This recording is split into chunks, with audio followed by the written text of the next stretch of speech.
At this point, I'll turn it over to Mr. Naraki. Okay. Again, this was for groups of any size. Some of you have licensing issues. Some of you are general special events. And Ted and Inspector Joe McDonough will be available afterwards if you have any particular questions in regards to that. As a blended, they talk about capacity, they talk about fire law violations. Maureen O'Brien from the Police Vice Unit is going to do a presentation on how the Vice Unit addresses liquor licensing, violations, enforcement, and what you can expect from us. It could be somebody that's licensed regularly, a bar, restaurant, anything like that. Or if you're a nonprofit group, you draw special licenses only a couple times a year, we'll talk about that. Maureen O'Brien is going to talk about what Grand Rapids Police does. And finally, towards the end of my introduction, saw the finger pointing going on from the guys from Michigan Liquor Control Commission. Pete Brand is going to do their presentation in the end, and he's going to talk about the state's, how the state is involved and what you can expect from the Liquor Commission at a state level and how they enforce their rules and regulations. So the next presentation will be by Detective Maureen O'Brien on Grand Rapids Vice Unit activities and how liquor licenses are enforced.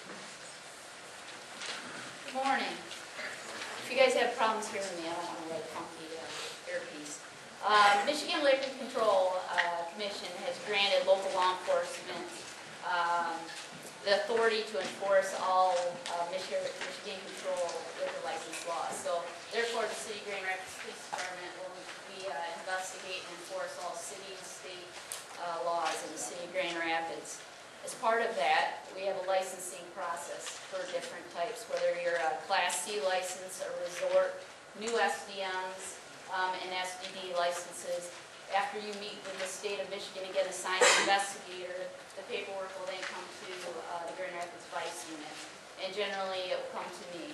At that point, I'll meet with the applicant, and we'll make recommendations for approvals that eventually go to the Chief of Police.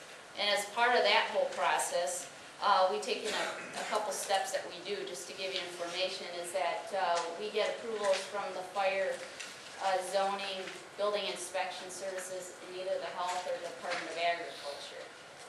After those approvals, we do a background investigation on an applicant. And what we look for during that process is, and we take into consideration, is the criminal history of the applicant, alcohol-related offenses by the applicant, business management experience, business reputation, violation history, and the effects of the licenses on the general public.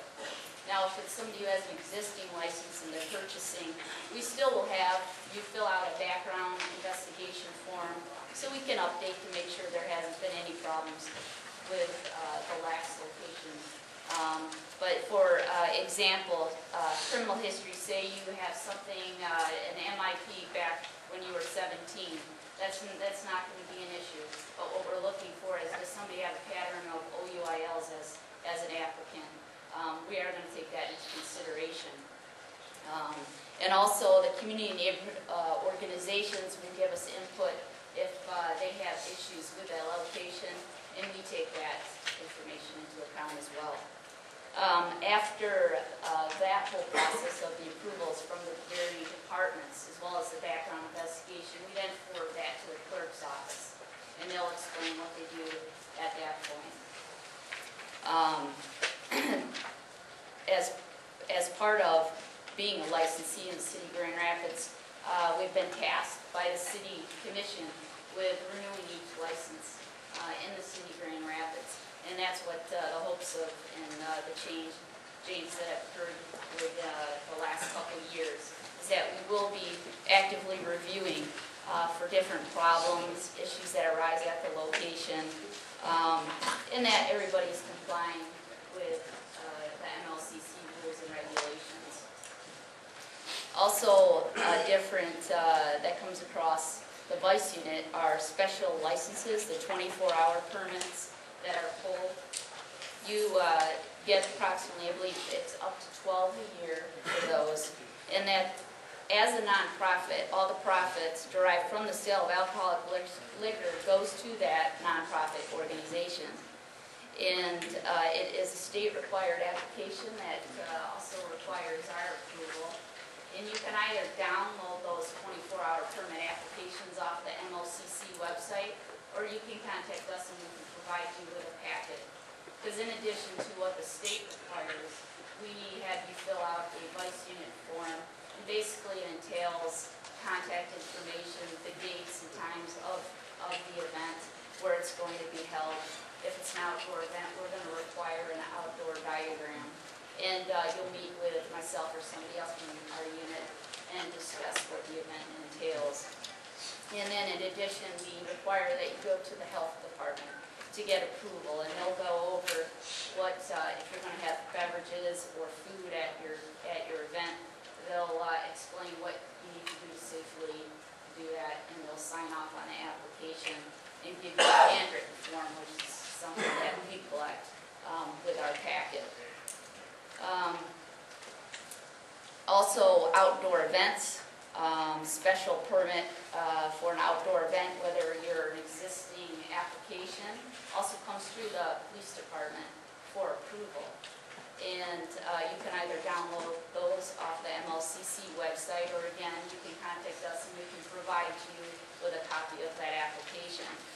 And the state will approve it as well as us. Now, if you're a Class C and you're going to have a temporary outdoor service area and it is on your property, you'll just need the police department's approval. However, if it's on city property, you'll also need to get approval from the city commission. And there's an application process for that, which the city clerk can address.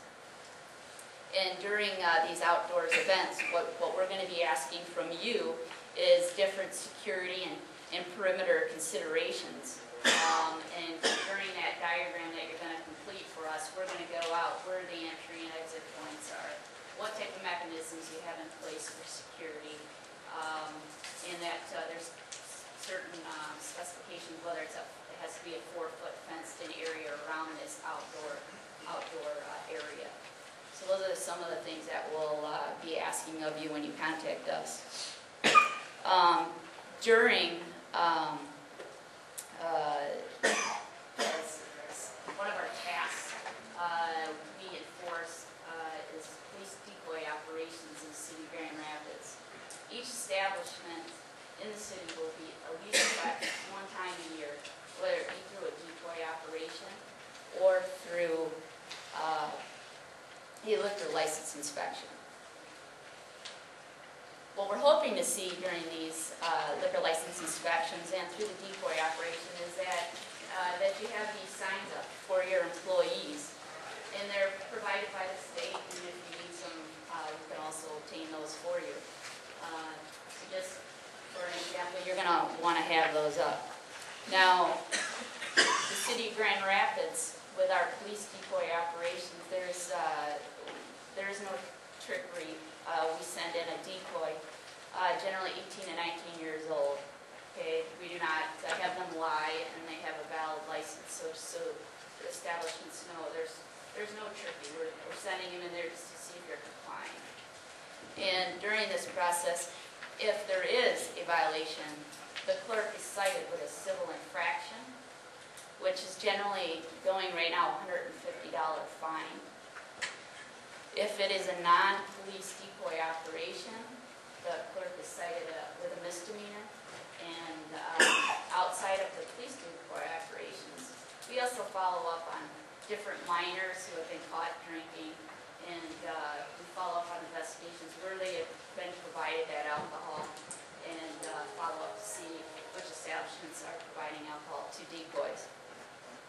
And then subsequently, of course, the establishment is cited as well as the clerk. Also, things that we are enforcing are disorderly conduct, fights, and this is just part of the law that tells you that if it's a